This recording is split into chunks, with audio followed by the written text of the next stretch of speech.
इस विकास यात्रा के निर्माता परम आदरणीय माननीय मुख्यमंत्री से मैं अनुरोध करता हूँ कृपया संबोधन करने की।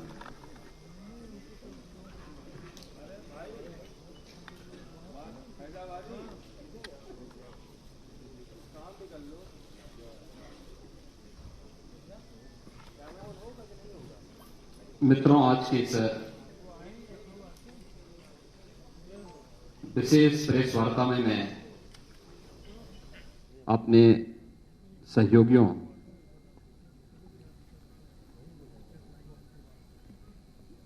उप मुख्यमंत्री द्वय श्री केशव प्रसाद मौर्य जी, डॉक्टर दिनेश शर्मा जी,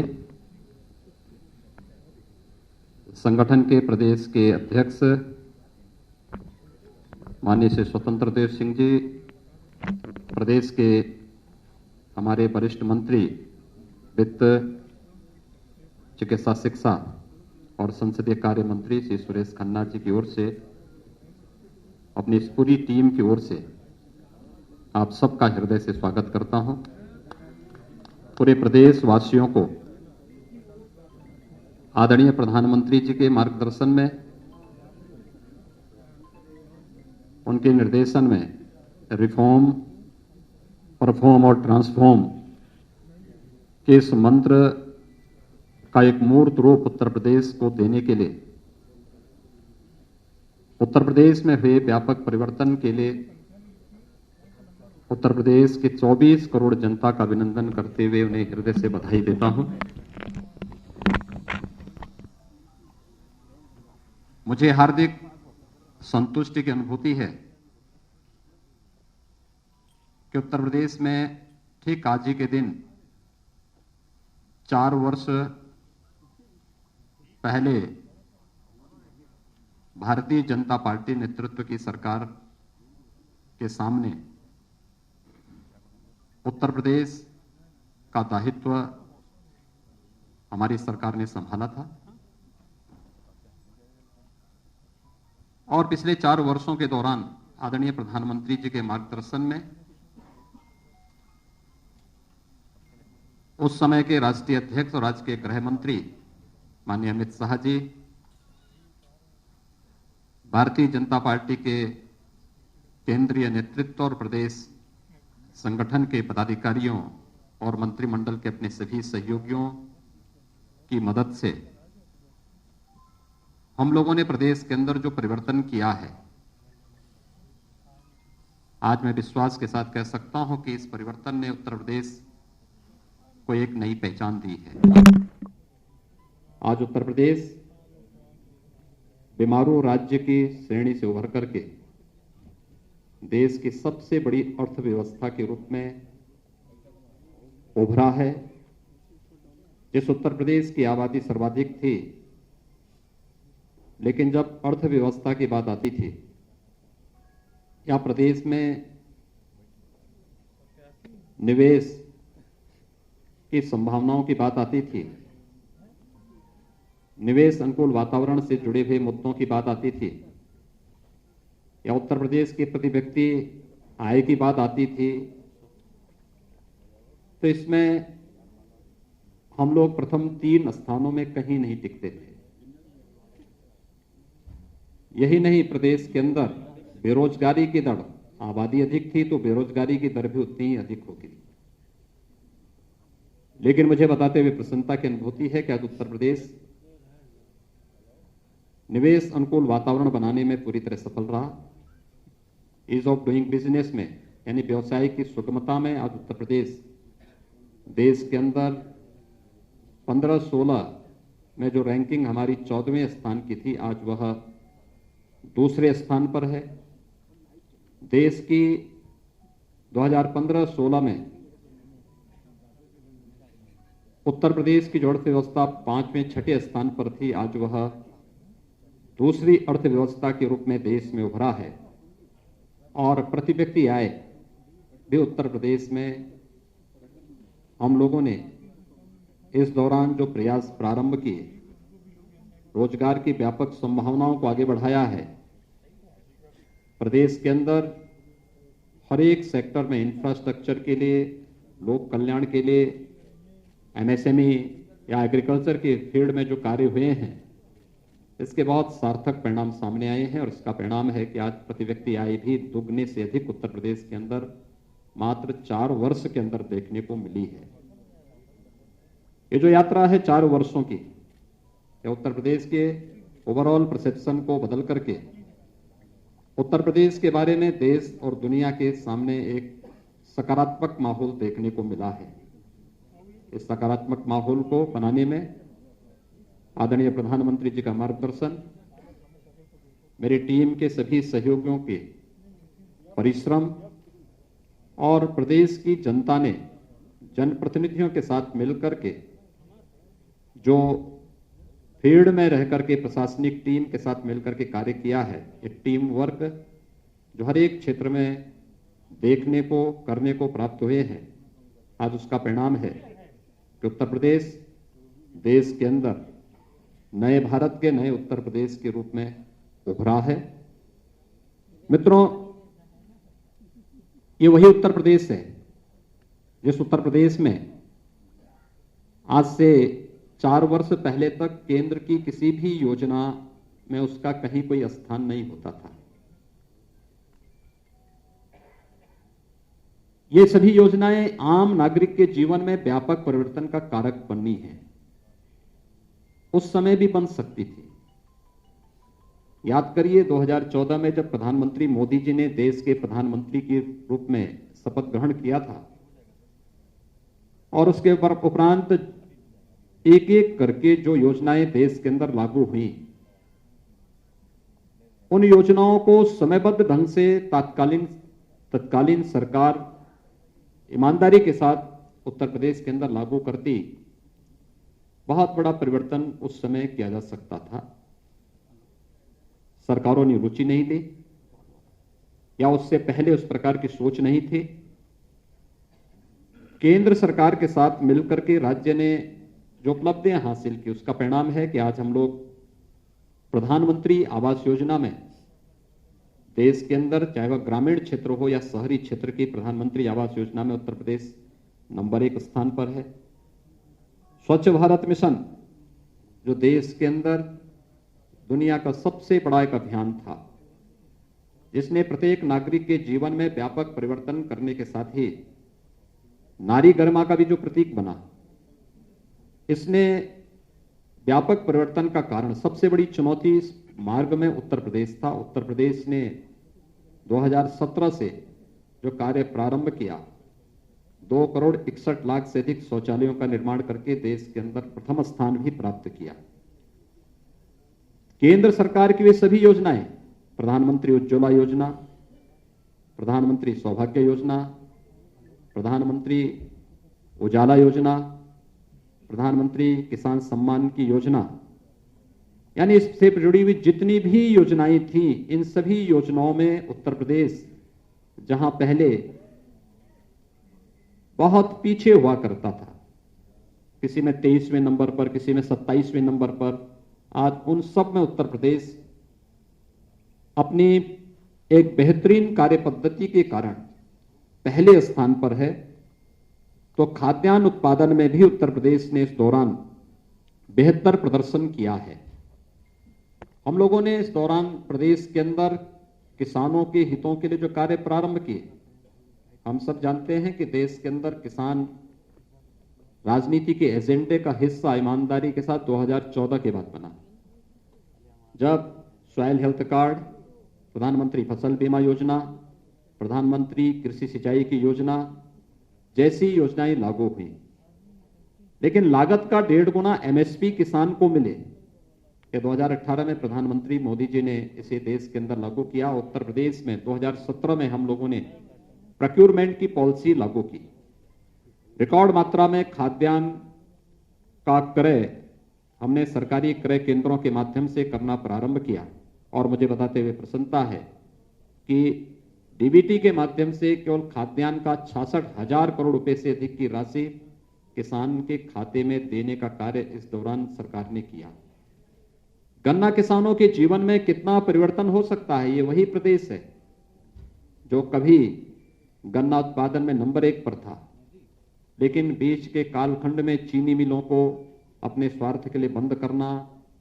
औने पौने दाम पर बेचने की जो प्रक्रिया प्रारंभ हुई, गन्ना किसानों का 8-8, 10-10 वर्षों से गन्ना मूल्य का भुगतान नहीं हो पा रहा था। राज्य सरकार ने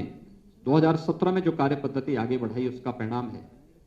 कि पिछले 4 वर्ष के दौरान हमारी सरकार 1,27,000 करोड़ रुपए से अधिक का गन्ना मूल्य का भुगतान करने में सफल रही। और कोरोना कालखंड के दौरान भी हम लोगों ने सभी 119 चीनी मिलों का सफलतापूर्वक संचालन प्रदेश के अंदर किया। ये वे कार्य हैं जिसके माध्यम से प्रदेश सरकार व्यापक परिवर्तन करने में प्रदेश के अंदर सफल रही और उसका परिणाम हर एक क्षेत्र में देखने को प्राप्त हुआ। प्रदेश के अंदर चाहे वह ई प्रोसिक्यूशन प्रणाली में प्रदेश ने देश के अंदर प्रथम स्थान प्राप्त करने का रहा हो, या फिर अन्य हर एक फील्ड में वे व्यापक परिवर्तन करके दिखाए हैं। प्रदेश के अंदर पिछले 4 वर्षों की हमारी उपलब्धियों में यह भी है कि पिछले 4 वर्ष के दौरान ये वही उत्तर प्रदेश है जिसमें कोई पर्व और त्योहार शांतिपूर्ण तरीके से नहीं मनाया जा सकता था। आज मैं इस बात को बड़े हर्ष और गौरव के साथ कह सकता हूं कि विगत 4 वर्ष में सभी पर्व और त्योहार बहुत शांतिपूर्ण तरीके से प्रदेश के अंदर संपन्न हुए। और यही नहीं, 4 वर्ष में प्रदेश के अंदर कोई दंगा भी नहीं हुआ, बल्कि प्रदेश सरकार ने पेशेवर अपराधी और माफियाओं के खिलाफ, प्रदेश में शांति भंग करने वाले तत्वों के खिलाफ जो कार्रवाई की वो देश के अंदर एक मानक भी बने और उसके परिणाम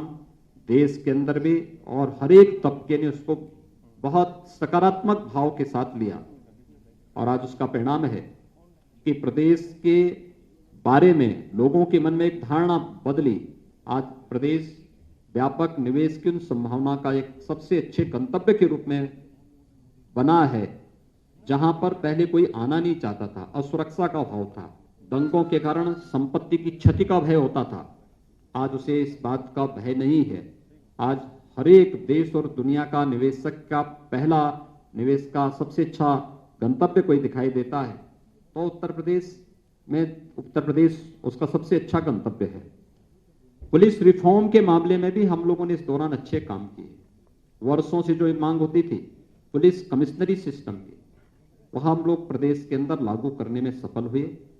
प्रदेश की राजधानी लखनऊ और गौतम बुद्ध नगर पुलिस कमिश्नरेट सिस्टम से जुड़ा है। पुलिस के अंदर रिफॉर्म की अन्य जो प्रक्रिया होनी थी, या वहां पर पुलिस कर्मियों के लिए बुनियादी सुविधाओं के लिए, चाहे वह पुलिस लाइन में पुलिस बैरक की स्थापना या पीएससी के जर्जर आवासों के स्थान पर उनको अच्छे आवासीय बैरक के निर्माण की कार्रवाई हो, पुलिस थानों में बुनियादी सुविधाओं की आवश्यकता का हो, ये कार्य सफलतापूर्वक संपन्न किए गए। हर एक थाने में 1535 थाने, 350 तहसीलों में महिला हेल्प डेस्क की स्थापना करने के साथ ही प्रदेश के अंदर यह भी प्रयास प्रारंभ किए गए कि जो जर्जर थाने थे वहां पे नए भवनों का निर्माण हो, जिनका क्षेत्रफल ज्यादा था। इस दौरान हम लोगों ने कुछ नए थानों की स्थापना भी प्रदेश के अंदर 59 नए थाने, 29 नई चौकियां, 4 नए महिला थाना, आर्थिक अपराध शाखा के 4 थाने, विजिलेंस के 10 थाने, साइबर क्राइम के 16 थाने और फायर टेंडर के 59 यानी 59 नए केंद्रों की स्थापना भी प्रदेश के अंदर इस दौरान करने में हमें सफलता प्राप्त हुई।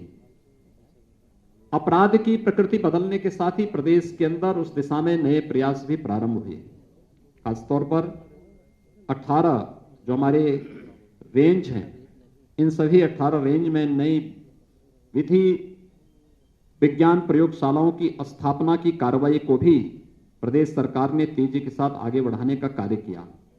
और जो एक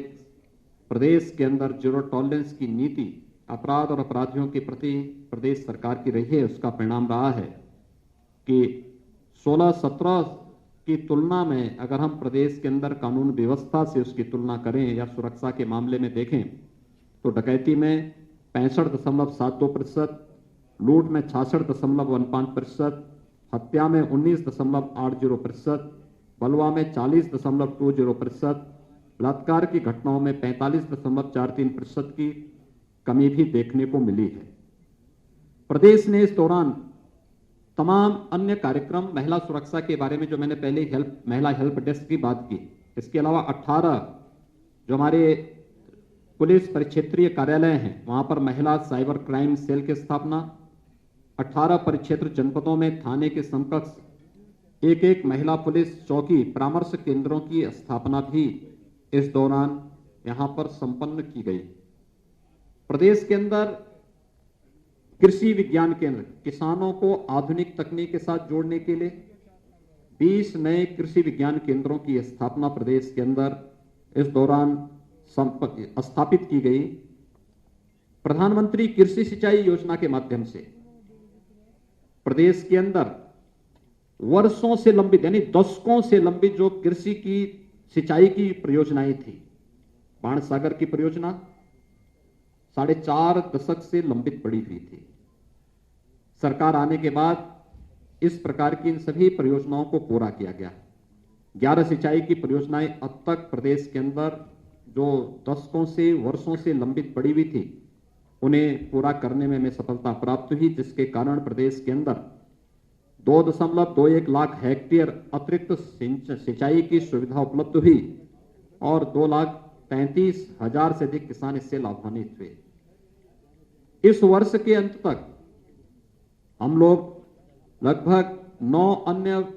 सिंचाई की परियोजनाओं को पूरा करने के लक्ष्य के साथ कार्य कर रहे हैं, जो प्रदेश के अंदर लगभग 16.5 लाख हेक्टेयर भूमि को अतिरिक्त सिंचन की सुविधा जिसके माध्यम से प्राप्त होने जा रही है और इसके माध्यम से 40,48,000 से अधिक किसान परिवार सीधे सीधे लाभान्वित होने जा रहे हैं। प्रदेश के अंदर किसानों के हितों के लिए इस दौरान अन्य अनेक कदम उठाए गए, खासतौर पर जहां पर उन्हें लाइसेंस फ्री व्यवस्था देने की आवश्यकता थी। खांडसारी उद्योग में लाइसेंस की स्वीकृति की प्रक्रिया को सरलीकरण करने और उसे निःशुल्क लाइसेंस उपलब्ध कराने की कार्रवाई की। 267 नए ऐसे लाइसेंस इस दौरान उपलब्ध करवाए गए। 220 नई जो मंडी स्थल निर्मित करने के कार्य हुए। 27 मंडियों के आधुनिकीकरण की कार्रवाई इस दौरान हुई। 291 ई नाम मंडी की स्थापना के साथ 87 लाख किसानों और 84,000 व्यवसायियों को इसके साथ जोड़ने में हमें सफलता भी प्राप्त हुई और साथ साथ मंडी शुल्क को भी 1% कम करने का कार्य भी इस दौरान किसानों के हित को ध्यान में रख करके और प्रदेश के हित को ध्यान में रख करके प्रदेश सरकार ने यहां पर किया। देश की अर्थव्यवस्था का आधार हमारा ग्रामीण भारत है, लेकिन ग्रामीण भारत की जनजीवन की स्थिति क्या है? आखिर यहां पर आप बैठे हुए सभी महानुभावों से मैं बहुत उसके साथ कहना चाहूंगा कि यह देश 1947 में आजाद हुआ। 2017 में जब प्रदेश के अंदर हमारी सरकार आई थी, तब प्रदेश में कई दर्जन गांव ऐसे थे जिन्होंने आजादी के बाद शासन की किसी भी सुविधा का उपभोग नहीं किया था। न वहां सड़क थी, न बिजली थी, न पानी था, न स्कूल की सुविधा थी, न स्वास्थ्य की सुविधा थी। यहां तक कि उन लोगों को वोटिंग का राइट भी नहीं था। देश की संसद के द्वारा कानून पास किए जाने के बावजूद राज्य सरकार की इच्छा शक्ति का अभाव उन लोगों को शासकीय सुविधा से वंचित किए हुए थी। और आज मुझे बताते हुए प्रसन्नता है कि प्रदेश के अंदर वन्य गांवों को राजस्व गांव के रूप में बदलने, शासन की सभी प्रकार की बुनियादी सुविधाओं से आच्छादित करने में हमें सफलता प्राप्त हुई। मुसहर गांवों में बुनियादी सुविधाएं उपलब्ध कराने, अनुसूचित जनजाति के थारू, कोल, बाहुल्य गांवों में भी सुविधाएं उपलब्ध कराने का कार्य और आवश्यकता पड़ी, क्योंकि एसईसीसी के सर्वे में पहले इन लोगों को आच्छादित नहीं किया गया था। 2011-12 के सर्वे में इन लोगों को उपेक्षित छोड़ दिया गया था। हमारी सरकार ने इन्हें विभिन्न योजनाओं से आच्छादित करने के साथ ही वहां पर आवासीय सुविधा के लिए मुख्यमंत्री आवास योजना लागू की और आज मुझे बताते हुए प्रसन्नता है कि सभी मुसहर गांव, सभी बन्ने गांव, बनटांगिया गांव इन सुविधाओं से आच्छादित हो चुके हैं और प्रदेश सरकार ने नई योजना के अंतर्गत थारू, कोल और सहरिया जैसी जातियों को भी अब इससे कवर करने की कार्रवाई को आगे बढ़ाने का कार्य किया। इस दौरान हम लोगों ने मुख्यमंत्री आवास योजना के माध्यम से प्रधानमंत्री आवास योजना के अतिरिक्त जो आवास उपलब्ध कराए गए, मुसहर जाति के 38,112, बनटांगिया गांवों के 4,779, कुष्ठ रोगियों को 2,115 आवास उपलब्ध कराने में हम लोगों को इस दौरान मदद मिली और इन योजनाओं ने उनके जीवन में व्यापक परिवर्तन का कार्य भी किया। ग्रामीण क्षेत्र की अर्थव्यवस्था में कनेक्टिविटी का एक बड़ा योगदान है और प्रदेश के अंदर भी आप याद करिए, जब 2017 में प्रदेश के अंदर सरकार आई थी तो प्रदेश के अंदर दो बातें बहुत साफ चलती थी, एक सड़क कनेक्टिविटी को लेकर के और दूसरा बिजली को लेकर के। ये मान्यता थी कि अगल बगल के सभी राज्यों में शाम के बाद बिजली चलती थी और जहां से अंधेरा शुरू होता था लोग मानते थे उत्तर प्रदेश की सीमा शुरू हो गई है। आज मैं कह सकता हूं उत्तर प्रदेश के अंदर विद्युत व्यवस्था को बेहतर करने में और बिना भेदभाव के शासन की योजना बिना भेदभाव की प्रत्येक नागरिक को मिलनी चाहिए और यह कार्य प्रदेश सरकार ने इस दौरान किया। हर जिला मुख्यालय को 24 घंटे, हर तहसील मुख्यालयों को 20 से 22 घंटे और ग्रामीण क्षेत्र में 16 से 18 घंटे की विद्युत की आपूर्ति करने के साथ ही 1,21,000 गांवों तक बिजली पहुंचाने का काम, यानी इंफ्रास्ट्रक्चर, नया इंफ्रास्ट्रक्चर खड़ा किया गया और 1,38,00,000 ग्रामीण परिवारों को निःशुल्क विद्युत कनेक्शन उपलब्ध करवाने में सरकार ने जहां सफलता प्राप्त की, वहीं साथ ही साथ इस दौरान कनेक्टिविटी को बेहतर किया गया। इंटर स्टेट कनेक्टिविटी, प्रदेश की सीमा नेपाल राष्ट्र से भी जुड़ी हुई है। बिहार, छत्तीसगढ़, झारखंड, मध्य प्रदेश, राजस्थान, उत्तराखंड, हरियाणा, उत्तराखंड और दिल्ली राज्यों से भी जुड़ी हुई है। इंटर स्टेट कनेक्टिविटी को भी बेहतर करने, 4 लेन की कनेक्टिविटी के साथ जोड़ने, हर जिला मुख्यालय को 4 लेन की कनेक्टिविटी के साथ जोड़ने, तहसील और विकासखंड मुख्यालयों को 2 लेन के साथ जोड़ने और ग्रामीण क्षेत्रों की सड़कों की भी सुदृढ़ीकरण का कार्य सफलतापूर्वक इस दौरान प्रदेश के अंदर करने में सफलता प्राप्त हुई। प्रदेश के अंदर वे क्षेत्र जहां पर जनवरी के बाद से पेयजल का संकट खड़ा होता था, खासतौर पर बुंदेलखंड और बिंद क्षेत्र, आज मुझे बताते हुए प्रसन्नता है कि आदरणीय प्रधानमंत्री जी के अनुकंपा से